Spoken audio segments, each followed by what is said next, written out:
سامعین کرام، آپ سن رہے ہیں ایک دلچسپ اردو جاسوسی کہانی جس کا نام ہے غازی۔ یہ اس سلسلے کی قسط نمبر 17 ہے۔ مجھے امید ہے آپ کو میری یہ کاوش پسند آ رہی ہوگی۔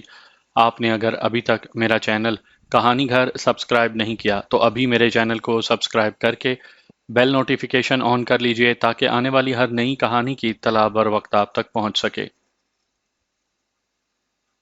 اس رات جب باہر کا دروازہ کھلنے کی آواز آئی تو میں تفتیشی مراحل سے گزرنے کے لیے خود کو تیار کرنے لگا۔ گارڈز اندر آئے اور اس نوجوان کی آنکھوں پر پٹی اور ہاتھ پشت پر باندھ کر اسے باہر دھکیل کر لے گئے۔ اس نوجوان نے پٹی بندھتے ہی رونا اور آہ و بکا شروع کر دی۔ زیادہ سے زیادہ 20 منٹ گزرے تھے کہ مجھے اس لڑکے کے چیخنے چلانے اور ہائے مر گیا، مجھ پر رحم کرو، اف میری ہڈی ٹوٹ رہی ہے کی آوازیں آنے لگیں۔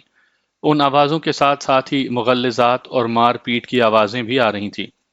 ٹارچر سیل یہاں سے قریب ہی ہوگا، میں نے اندازہ لگایا۔ اس لڑکے کی چیخوں سے ایسے معلوم ہو رہا تھا کہ اسے سخت جسمانی اذیت دی جا رہی ہے۔ مجھے پھر کسی کی کرخت آواز سنائی دی، مرچیں، تیل اور ڈنڈا لاؤ۔ تھوڑی دیر کے بعد ہی اس نوجوان کی انتہائی تیز چیخ سنائی دی۔ وہ شدت سے بڑی دردناک چیخیں مار رہا تھا۔ چشم تصور سے میں دیکھ رہا تھا کہ اس کے ساتھ کیا سلوک کیا جا رہا ہے۔ اتنا وحشیانہ عمل تو شاید کسی دور میں بھی کسی ظالم سے ظالم شخص نے اپنے دشمنوں سے نہ کیا ہوگا۔ میں سوچ رہا تھا کہ وہ نوجوان اور میں ان ظالموں کے آگے بے حقیقت کیڑوں سے بھی کم حیثیت رکھتے ہیں۔ اس کے ساتھ جو سلوک کیا جا رہا ہے، میرے ساتھ اس سے بھی زیادہ اذیت ناک رویہ اپنایا جائے گا۔ پاکستان سے روانگی سے قبل سائنائڈ بھری داڑھ لگانا واقعی درست تھا۔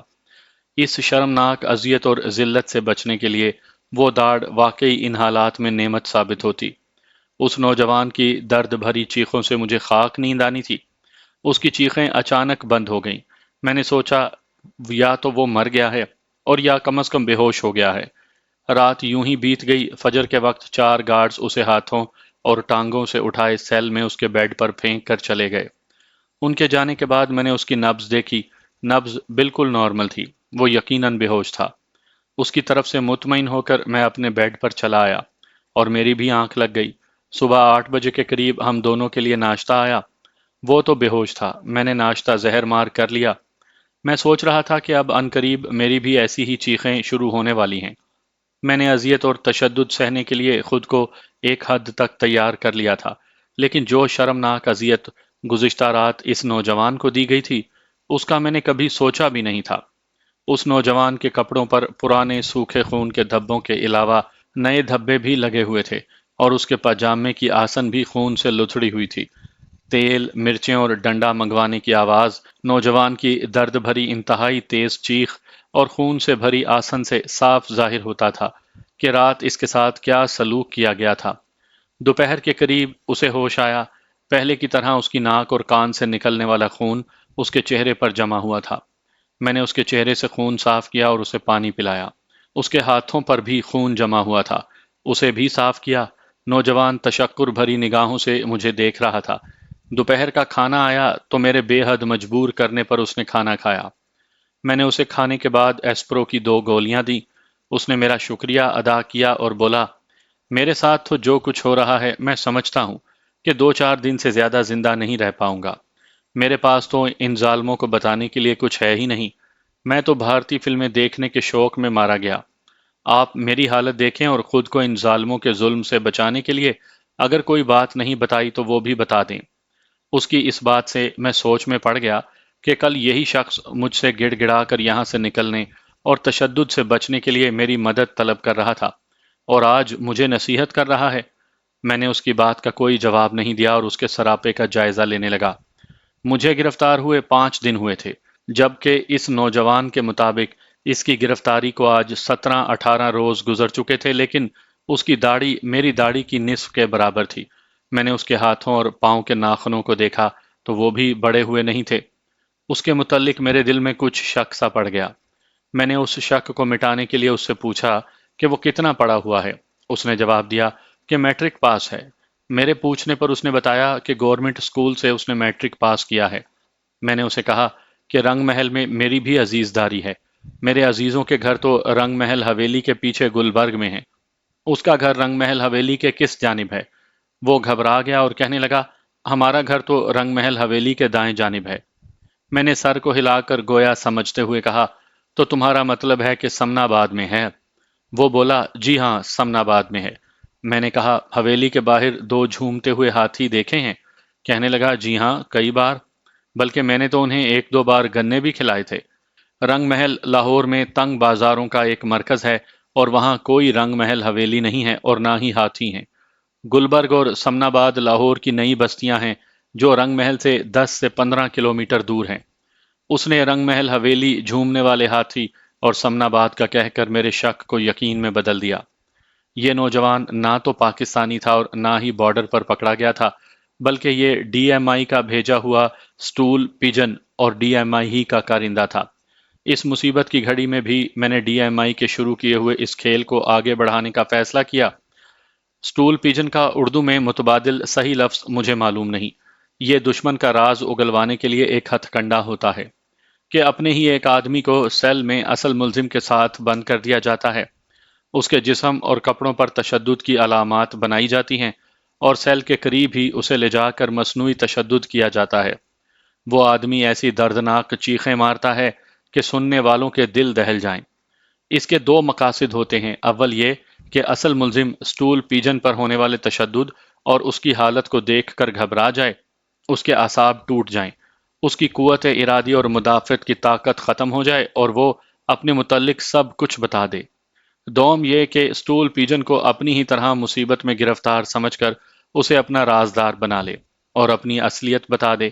بعض اوقات اصل ملزم کا اعتماد حاصل کر کے یہ شخص اپنی رہائی کا مژدہ سناتا ہے اور اصل ملزم کو کہتا ہے کہ اپنے کانٹیکٹس تک اگر کوئی پیغام پہنچانا ہو تو وہ یہ خدمت سر انجام دینے کو تیار ہے۔ تربیت کے دوران ہمیں سٹول پیجنز کے متعلق نہ صرف بریف کیا گیا تھا، بلکہ راولپنڈی میں ایک مصنوعی مقابلہ بھی کروایا گیا تھا۔ اے ڈویژن پولیس اسٹیشن کی حوالات میں مجھے اور میرے ایک ساتھی کو ایک رات کے لیے بند کر دیا گیا تھا، جہاں پہلے ہی سے ایک سٹول پیجن موجود تھا جس نے رات بھر ہمیں کریدنے کی کوشش کی لیکن ناکام رہا۔ بریفنگ کے بعد چونکہ یہ تازہ واقعہ تھا، اس لیے ہم دونوں نے سٹول پیجن کو پہچان لیا۔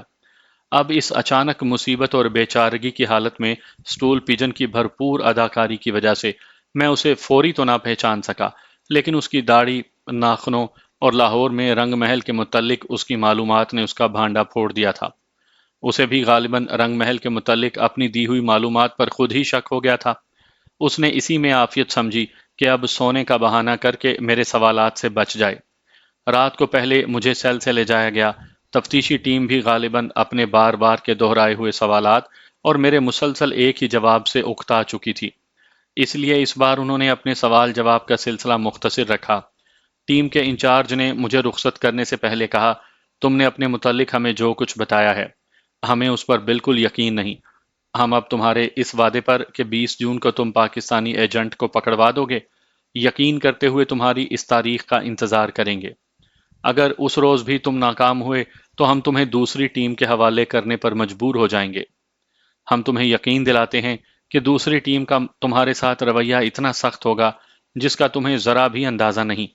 اس لیے اب بھی وقت ہے کہ ہمیں سب کچھ سچ سچ بتا دو اور خود کو تشدد سے بچا لو۔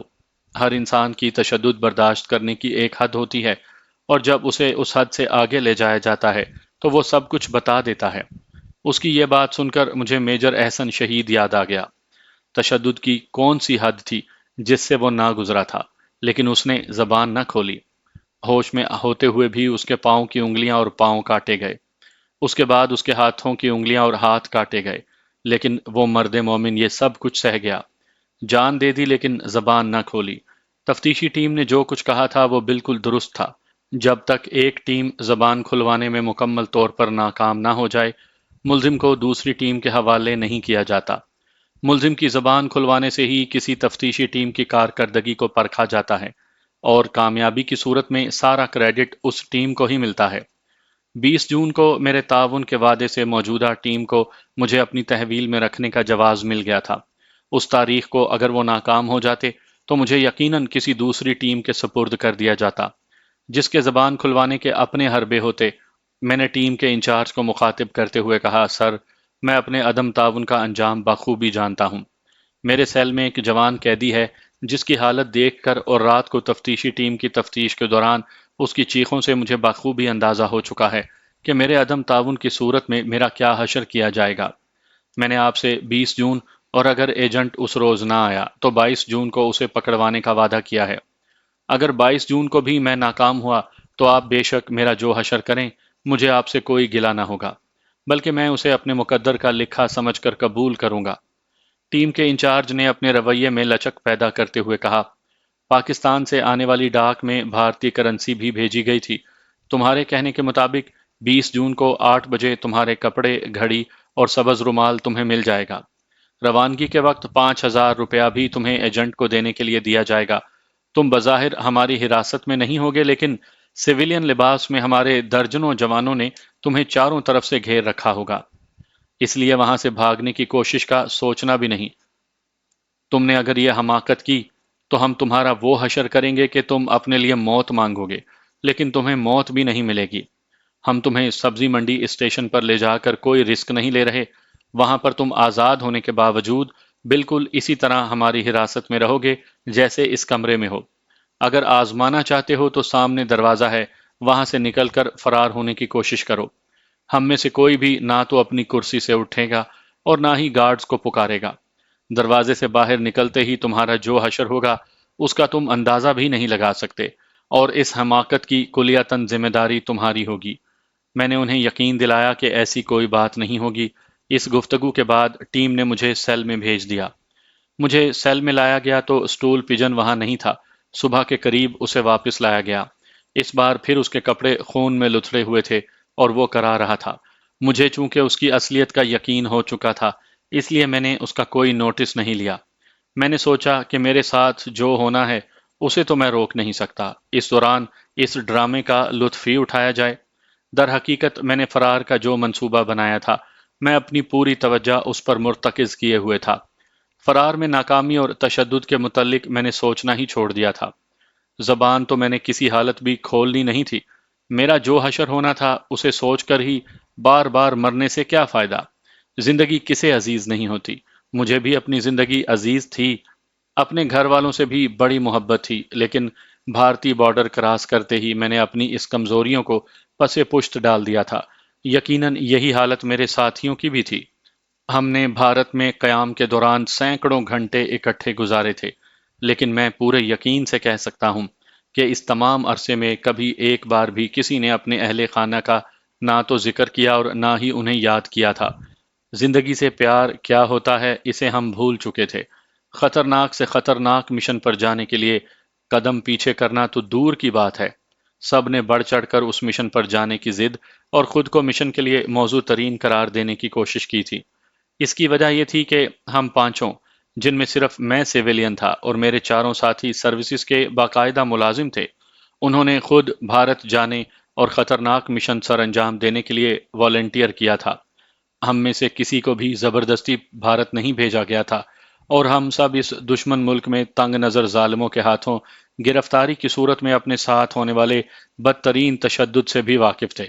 سائنائڈ کی داڑیں لگوا کر ہم نے موت کو گلے لگانے کے ذریعے کو بخوشی قبول کیا تھا۔ یقین جانیے کہ میں موت سے ہرگز خوف زدہ نہیں تھا۔ زہر بھری داڑھ کے نکلنے کے بعد میں نے ذہنی طور پر خود کو بدترین تشدد سہنے کے لیے تیار کر لیا تھا۔ اب یہ جو چند روز 22 جون کی مہلت تھی، میں اسے پورے طور پر انجوائے کرنا چاہتا تھا۔ سیل میں مجھے یہ سٹول پیجن، جسے آئندہ میں بیمار کبوتر کہوں گا، وہ ہی میسر تھا۔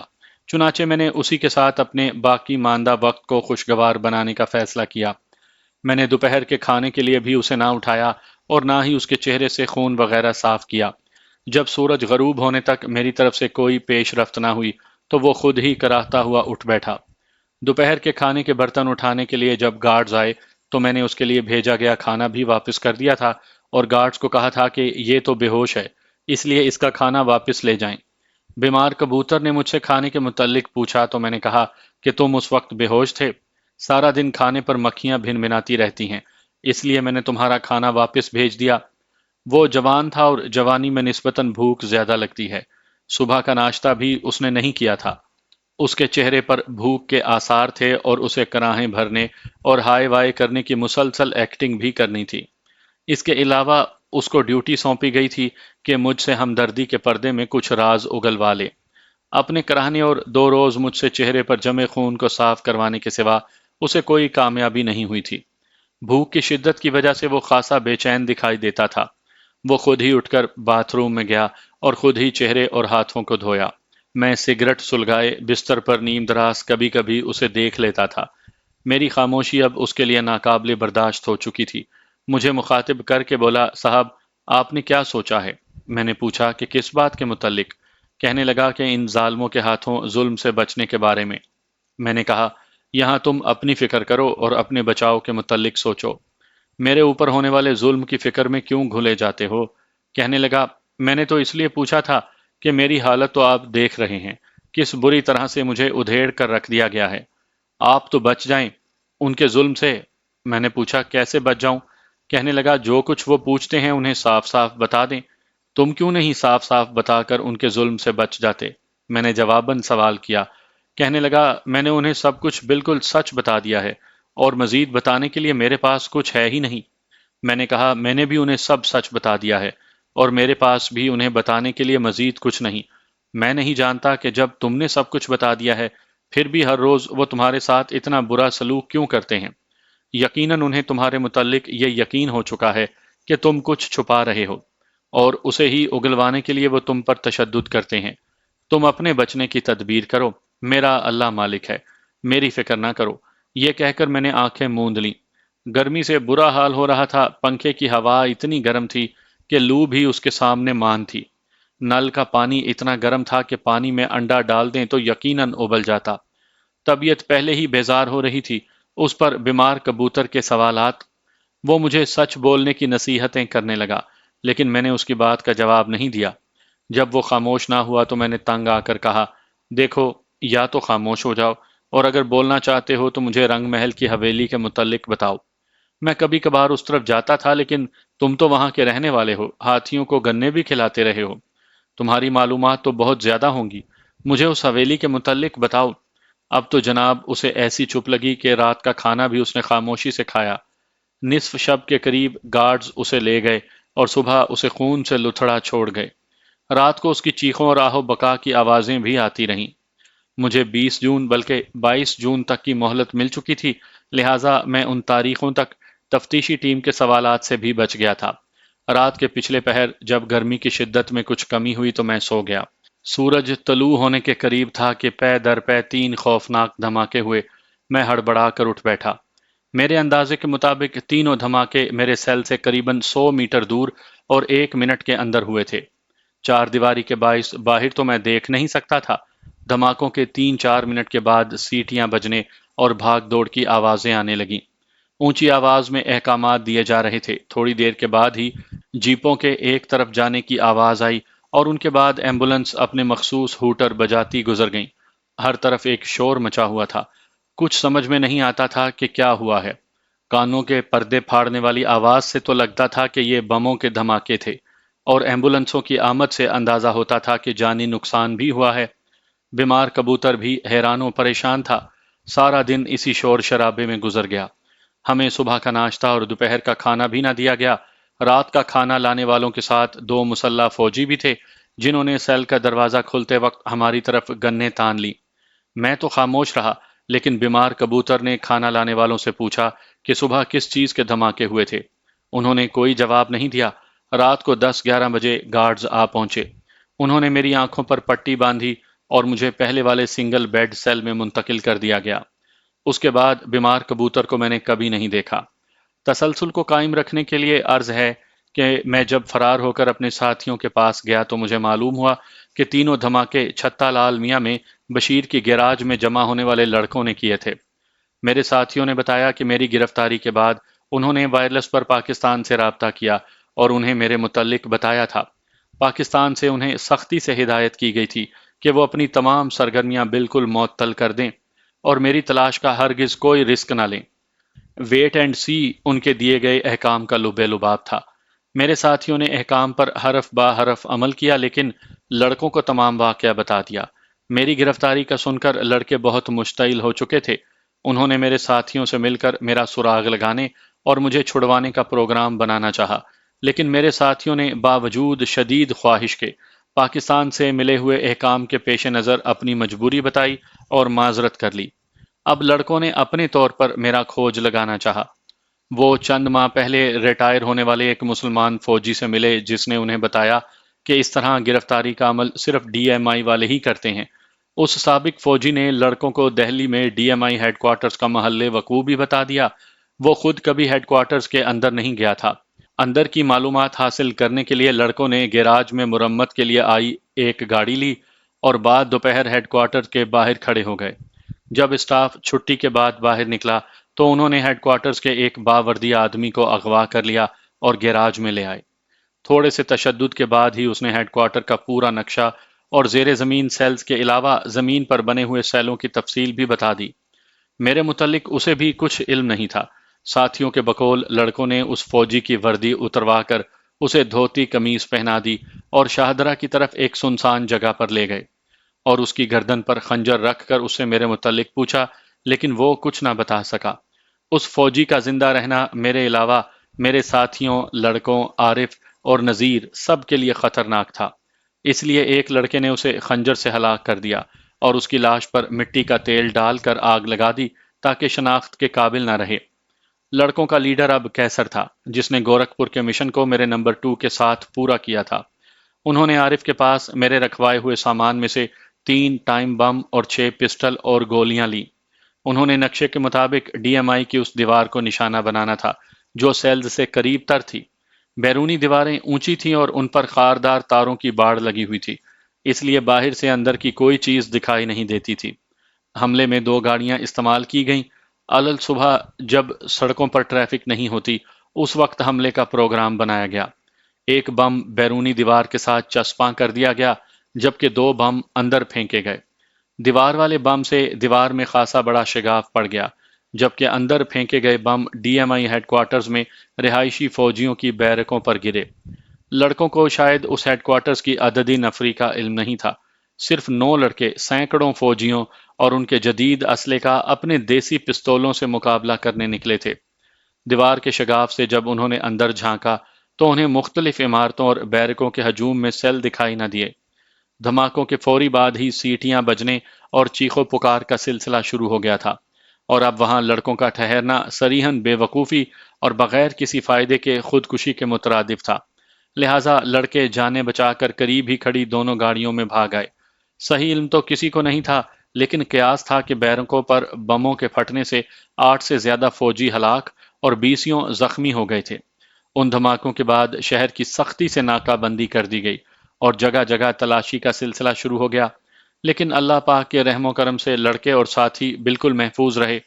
8-10 دن کی سختی کے بعد چیکنگ وغیرہ ختم کر دی گئی اور دہلی کی زندگی معمول پر آ گئی۔ ڈی ایم آئی کی بیرونی دیوار کی اسی روز مرمت کر دی گئی تھی جبکہ اندر کا حال کسی کو بھی معلوم نہیں تھا۔ لڑکوں نے اس اٹیمپٹ کے بعد ڈی ایم آئی کے افسران پر ان کے گھروں اور دفتروں کے درمیان حملوں کا پروگرام بنایا، جسے عارف، نذیر اور میرے ساتھیوں نے لڑکوں کو یہ سمجھا کر ملتوی کروا دیا کہ اگر ان حملوں سے کسی کو ذرا سا بھی شک پڑ گیا کہ یہ حملے مجھے بچانے کے لیے ہو رہے ہیں تو مجھے فی الفور ختم کر دیا جائے گا اور میرے زندہ بچنے کی موہوم سی امید بھی ختم ہو جائے گی۔ اس کے باوجود لڑکوں نے ہیڈ کوارٹر سے آنے جانے والی گاڑیوں پر نگاہ رکھنی شروع کر دی کہ شاید میں کسی گاڑی میں انہیں نظر آ جاؤں، لیکن وہاں تو صرف فوجی جیپیں، ٹرک، پرائیویٹ موٹریں اور بند فوجی گاڑیاں ہی آتی جاتی تھیں، اس لیے میرے بارے میں وہ کوئی سراغ نہ لگا سکے۔ اور چند روز کے بعد لڑکوں نے مایوس ہو کر یہ نگرانی بھی ختم کر دی۔ اب پھر اصل سلسلے کی طرف آتے ہیں۔ اس سنگل بیڈ سیل میں مجھے وقت پر ناشتہ، کھانا اور سگریٹس ملتے رہے۔ صرف ایک فرق پڑا، مسلح فوجی گارڈز دن رات میں 4-5 دفعہ اچانک آ جاتے، کبھی سیل کے باہر سے مجھے دیکھ کر چلے جاتے اور کبھی سیل کھول کر کمرے اور باتھ روم کی ہر چیز چیک کرتے۔ اسی طرح دن گزرتے جا رہے تھے۔ غالباً 18 جون کی رات تھی جب مجھے سیل سے نکال کر تفتیشی ٹیم کے کمرے میں لے جایا گیا۔ اسی سابقہ ٹیم کے ممبر تھے۔ انہوں نے پھر مجھے تلقین کی یا زیادہ مناسب الفاظ میں وارننگ دی کہ 20 جون کو سبزی منڈی اسٹیشن پر کوئی حماقت نہ کروں۔ میں نے انہیں یقین دلایا کہ ایسی کوئی بات نہیں ہوگی۔ انہوں نے مجھے اپنی داستان شروع سے بیان کرنے کو کہا۔ میں نے پھر وہی رٹی رٹائی کہانی بیان کر دی جسے وہ خاموشی سے سنتے رہے۔ انہوں نے مجھے رخصت کرتے ہوئے کہا کہ تمہارا لباس، جوتے اور گھڑی وغیرہ تمہیں کل شام مل جائیں گے۔ کل شام تمہاری شیو بنانے کے لیے حجام بھی بھیج دیا جائے گا۔ پرسوں صبح 8:30 بجے تک تم تیار ہو جانا۔ چلتے وقت تمہیں 5,000 روپیہ بھی دے دیا جائے گا۔ And remember, no tricks. میں نے کہا کہ آپ مطمئن رہیں، میری طرف سے ایسی کوئی حرکت نہیں ہوگی۔ میں نے انہیں کہا کہ گرمی بہت زیادہ ہے اور سیل میں صابن بھی نہیں۔ مزید برآں اگر وہ مہربانی کریں تو ایک برش، ٹوتھ پیسٹ، کنگھی اور شیشہ بھی بھجوا دیں تاکہ کانٹیکٹ کے سامنے جب میں جاؤں تو بالکل نارمل لگوں۔ ٹیم کے سربراہ نے کہا، بہت اچھا، یہ سب چیزیں تمہیں کل شام تمہارے لباس کے ساتھ ہی مل جائیں گی۔ ٹیم کا ایک ممبر جو اپنے دشمنی کے جذبات پر قابو نہیں رکھ سکتا تھا بولا، always remember that any stupidity by you can make it in the last tooth brushing of your life. یعنی اور کبھی نہ بھولنا کہ تمہاری کوئی حماقت اسے تمہاری زندگی کا آخری بار دانت صاف کرنا بھی بنا سکتی ہے۔ آئی ول، میں نے جواب دیا اور گارڈز مجھے سیل میں واپس لے گئے۔ اگلی شام گارڈز کے ہمراہ حجام بھی آ گیا جس نے میری شیو بنائی۔ میری پینٹ، شرٹ، گھڑی اور جوتے بھی مجھے واپس مل گئے اور ایک سبز رومال، کنگھی، شیشہ، صابن، ٹوتھ پیسٹ اور برش بھی مجھے دیا گیا۔ وہ رات میں نے زیادہ جاگ کر اور دعائیں مانگ کر گزاری۔ اگلی صبح 8 بجے تک میں روانگی کے لیے بالکل تیار ہو چکا تھا۔ گرفتاری کے بعد میں نے پہلی مرتبہ آئینہ دیکھا تھا۔ ان 14 روز میں میرا چہرہ آدھا بھی نہیں رہا تھا اور آنکھوں کے گرد ہلکے پڑ چکے تھے۔ یہ تو ابھی آغاز سفر تھا۔ مجھے یوں محسوس ہو رہا تھا کہ میری یہ تیاری بالکل اس دمبے جیسی تھی جسے قربانی سے پہلے بنایا سنوارا جاتا ہے۔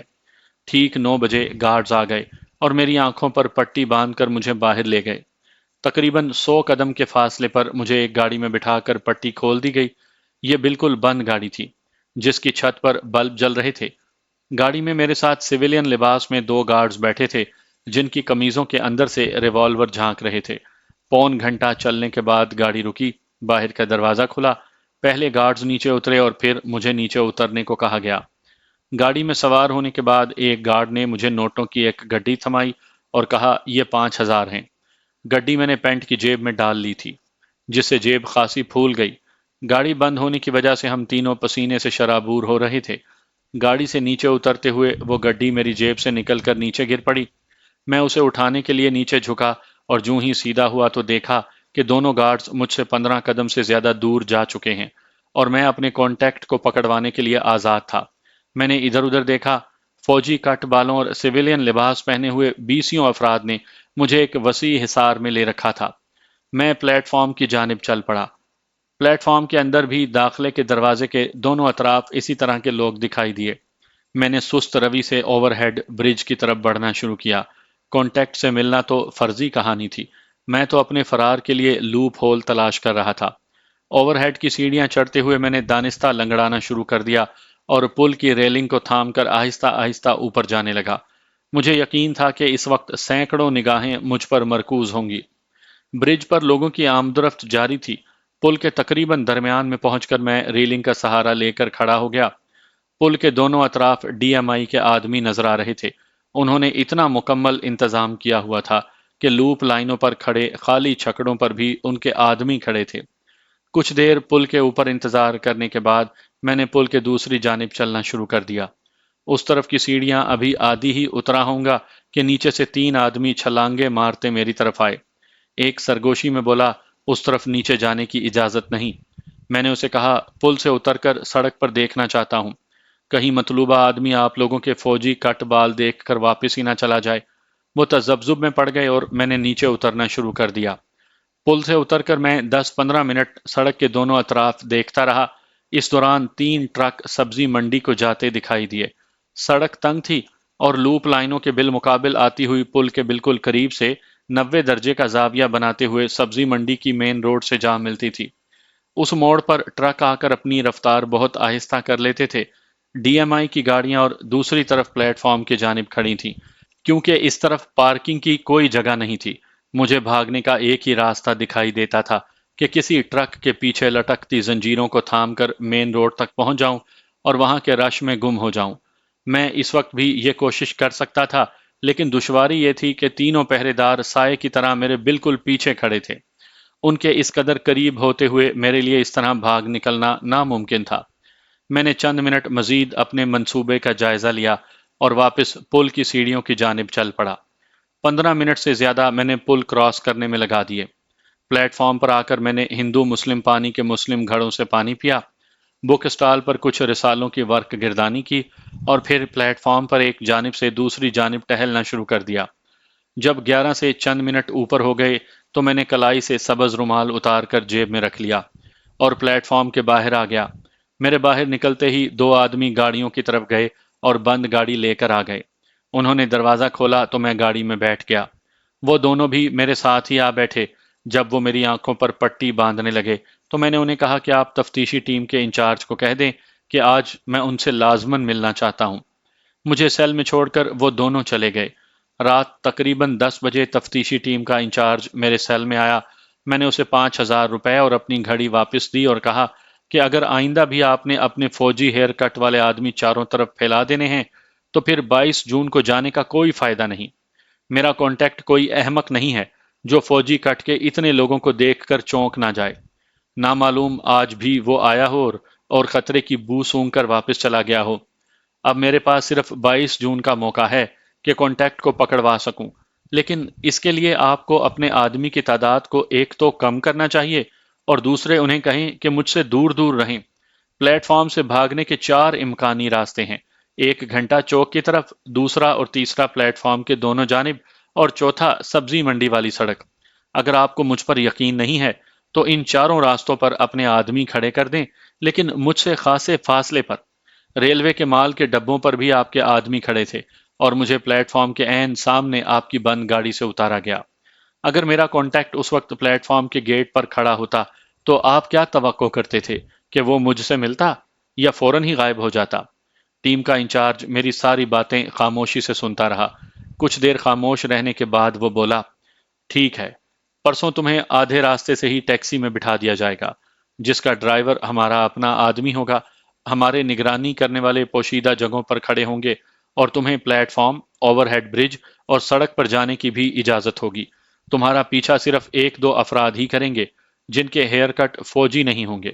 تم البتہ یہ خیال رکھنا کہ آج کے مقابلے میں دگنی فورس ان تمام راستوں پر معمور ہوگی جن سے فرار ممکن ہے۔ اپنی ٹیم کے ممبران کی مرضی کے خلاف میں تمہارے ساتھ خاص رعایت برت رہا ہوں۔ اگر تم نے میری رعایت کا ناجائز فائدہ اٹھانے کی کوشش کی تو پھر تم خود حالات کے ذمہ دار ہوگے۔ جتنے تحمل اور بردباری سے ہم نے تمہیں اتنی مہلت دی ہے، اتنی ہی زیادہ تمہیں اذیت دی جائے گی۔ میں اس کی باتیں سن کر خاموش اور مستقبل سے مایوس سا ہو گیا۔ اٹھتے وقت اس نے پرسوں 8:30 بجے صبح تیار رہنے کی ہدایت کی اور مجھ سے ہاتھ ملاتے ہوئے ہوپ فار دا بیسٹ کہا اور چلا گیا۔ شاید اس نے میرے چہرے پر مایوسی کے تاثرات پڑھ لیے تھے۔ میری وہ رات اور اگلا دن بہت بے چینی میں گزرا۔ فرار میں کامیابی کے بہت ہی کم چانسز تھے۔ میں زیادہ سے زیادہ 10-15 منٹ پل کے دوسری جانب سڑک کے کنارے گزار سکتا تھا۔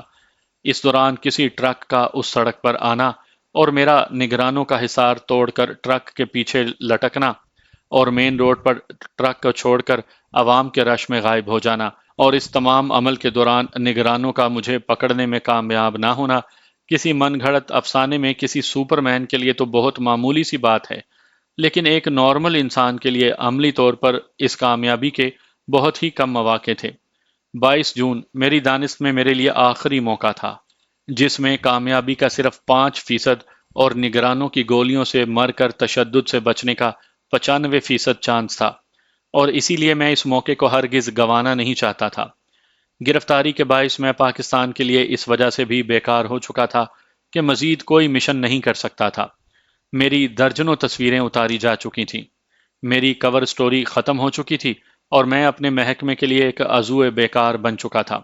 ایک کانٹا چبھنے کی مجھے بھی اتنی ہی تکلیف ہوتی تھی جتنی کہ کسی دوسرے انسان کو، اور تفتیشی ٹیم کے رویے سے صاف ظاہر تھا کہ وہ میری زبان کھلوانے کے لیے تشدد کا ایسا سلسلہ شروع کرنے والے تھے جن میں مجھے میجر احسن شہید کی طرح تیز تشدد یعنی فاسٹ ٹارچر کے ذریعے جلد موت نہ ملتی۔ میجر احسن کی شہادت اس کی کامیابی اور ڈی ایم آئی کی ناکامی تھی۔ اب ڈی ایم آئی والوں نے مجھے زندہ رکھ کر تشدد کا ہر وہ حربہ آزمانا تھا جس کے باعث میں اپنی زبان کھولنے پر مجبور ہو جاتا۔ فرار کے منصوبے میں ناکامی کی صورت میں نگرانوں نے مجھے وہیں گولیاں مار کر ہلاک کر دینا تھا۔ دونوں صورتیں میرے لیے ذریعہ نجات تھیں۔ میں اپنی موت کو آخری تحفہ سمجھ کر اپنے وطن عزیز کو پیش کرنا چاہتا تھا۔ میں نے اس رات کا خاصا حصہ عبادت کرنے میں گزارا۔ رات کو کھانے کے ساتھ ہی میرا لباس، جوتے، گھڑی اور سبز رومال وغیرہ مجھے بھیج دیے گئے تھے۔ صبح میں وقت سے پہلے ہی تیار ہو گیا۔ 9 بجے گارڈز مجھے لینے کے لیے آ گئے۔ آنکھوں پر پٹی باندھ کر مجھے بند گاڑی میں بٹھا دیا گیا۔ کچھ دیر چلنے کے بعد گاڑی رکی۔ میری آنکھوں سے پٹی ہٹا دی گئی تھی اور مجھے 5,000 کی گڈی بھی دے دی گئی۔ یہ نئی دہلی میں جنپت کا علاقہ تھا۔ بند گاڑی ایک ٹیکسی کے قریب رکی تھی۔ مجھے ٹیکسی میں پچھلی سیٹ پر بیٹھنے کو کہا گیا۔ اگلی اور پچھلی سیٹوں کے درمیان پائیدان پر ایک منحنی سا شخص بیٹھا ہوا تھا۔ میرے بیٹھتے ہی اس نے مجھ پر پسٹل تان لیا اور اگلی سیٹ کے فرش میں جڑی ایک زنجیر کا ہتھ کڑی جیسا کڑا میری ایک ٹانگ میں ڈال کر اسے بند کر دیا، اور ٹیکسی سبزی منڈی اسٹیشن کی طرف روانہ ہو گئی۔ ٹیکسی سے کچھ آگے ایک گاڑی جا رہی تھی۔ جدھر جدھر وہ گاڑی مڑتی، ٹیکسی بھی اس کا پیچھا کرتی۔ ٹیکسی اور اس گاڑی کی رفتار بھی ایک ہی جیسی تھی۔ یقیناً وہ گاڑی ڈی ایم آئی کی تھی۔ میں نے پیچھے مڑ کر دیکھنا چاہا تو فرش پر لیٹے آدمی نے مجھے کہا، سامنے دیکھو۔ اپنی ذہنی کیفیت تو میں اوپر کی سطور میں بیان کر چکا ہوں کہ میں خود اپنی موت کے اسباب کرنے جا رہا تھا۔ میں نے اس شخص کو کہا، میں پیچھے دیکھوں گا اور ہر طرف دیکھوں گا، تم میں ہمت ہے تو گولی چلاؤ۔ یہ کہہ کر میں انجام سے لاپرواہ پیچھے دیکھنے لگ گیا۔ وہ بھلا مجھ پر ان حالات میں گولی کیسے چلا سکتا تھا؟ منہ ہی منہ میں 2-4 گالیاں بک کر چپ ہو رہا۔ ہماری ٹیکسی کے پیچھے 2 پرائیویٹ کاریں مسلسل ہمارے تعاقب میں تھیں۔ ان میں بھی یقیناً ڈی ایم آئی کے آدمی ہوں گے۔ میں دل ہی دل میں اپنی زندگی کے اس پہلے اور آخری پروٹوکول کو دیکھ کر ہنس پڑا۔ میں اتنا اہم تو تھا کہ 3 گاڑیاں میری حفاظت کے لیے آگے پیچھے چل رہی تھیں، اور اسٹیشن پر بھی یقیناً درجنوں افراد میرے استقبال کے لیے پہلے سے ہی میرے منتظر ہوں گے۔ اگر آگے اور پیچھے 3 حفاظتی گاڑیاں نہ ہوتیں تو میرے لیے بڑا آسان تھا کہ لیٹے ہوئے آدمی سے پسٹل چھین کر کڑے کی چابی، جو یقیناً اس شخص یا ڈرائیور کے پاس تھی، حاصل کرتا اور خود کو آزاد کروا لیتا۔ یہ ساری کارروائی میں صرف 2 منٹ میں مکمل کر سکتا تھا، لیکن ریوالور چھیننے کے دوران ہی ڈرائیور نے گاڑی روک دینی تھی، اور گاڑی کے رکتے ہی حفاظتی گاڑیوں سے نکل کر مسلح افراد نے مجھے گھیرے میں لے لینا تھا، اور اس طرح میں ٹیکسی میں کڑے سے بندھا ہوا ہی ان کے قابو میں آ جاتا۔ بفرض محال میں پسٹل سے ان پر فائر بھی کرتا تو لیٹے ہوئے آدمی اور ڈرائیور پر 2 گولیاں چلانے کے بعد پسٹل میں صرف 4 یا 5 گولیاں باقی رہتی، اور نگرانی کرنے والے مجھے ہلاک کرنے کے بجائے ٹیکسی میں ہی مجھ پر قابو پا لیتے۔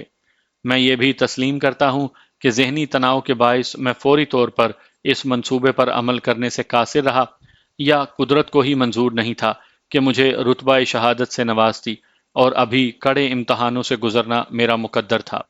سبزی منڈی اسٹیشن کی کار پارکنگ میں ٹیکسی جا کر رکی، لیکن مجھے کڑے سے اس وقت تک آزاد نہ کیا گیا جب تک کہ تینوں حفاظتی گاڑیاں بھی پارکنگ میں جا کر نہ رک گئیں، اور ان میں سے 12-13 افراد نکل کر مختلف اطراف میں پھیل نہ گئے۔ کڑے کی چابی ڈرائیور کے پاس تھی۔ میں ٹیکسی سے نکلا اور آہستہ قدموں سے پلیٹ فارم کی جانب چل پڑا۔ میں نے کئی بار دائیں بائیں اور پلیٹ فارم کی سیڑھیاں پر جوتے کے تسمے باندھنے کے بہانے جھک کر پیچھے دیکھا۔ نگران مختلف جگہوں پر خود کو چھپا چکے تھے۔ وہ شاید اس انتظار میں تھے کہ میں پلیٹ فارم کے اندر چلا جاؤں تو وہ ایک ایک کر کے اپنے لیے پہلے سے مخصوص جگہوں پر چلے جائیں۔ پلیٹ فارم کے اندر بھی مجھے فوجی ہیئر کٹ والے لوگ دکھائی نہ دیے۔ میں بہت ہی آہستگی سے اوور ہیڈ برج کی طرف بڑھنے لگا۔ پلیٹ فارم پر بک اسٹال اور چائے کے اسٹال پر میں نے 6-7 لوگوں کو دیکھا جو میری طرف دیکھ رہے تھے۔ میں نے کچھ آگے بڑھ کر اچانک واپس چلنا شروع کیا۔ ان کی نگاہیں میرا تعاقب کر رہی تھیں۔ یہ لوگ یقیناً ڈی ایم آئی کے فیلڈ ایجنٹ تھے۔ نچلے رینکس کے ان لوگوں کو جتنا بھی سمجھایا جائے، یہ اپنی کسی نہ کسی حماقت سے خود کو ظاہر کر دیتے ہیں۔ میں نے مسلم پانی کے مٹکوں سے پانی پیا اور پھر پل کی طرف چل دیا۔ پل کے دوسری طرف کی سیڑھیاں اترتے تک میں نے تقریباً 16 ایسے آدمی مارک کیے جو بلا وجہ وہاں کھڑے اور مجھ پر نظریں گاڑے ہوئے تھے۔ چند منٹ میں نے سڑکوں کے موڑ پر کھڑے ہو کر سڑک کا جائزہ لیا۔ سڑک پر دونوں اطراف چھوٹی چھوٹی دکانیں تھیں، اور ان پر بھی گاہک کھڑے تھے جو سامان خریدنے کے بجائے میری طرف متوجہ تھے۔ میں واپس پلٹا اور پل کی سیڑھیاں چڑھنے لگا۔ میرے بیان کے مطابق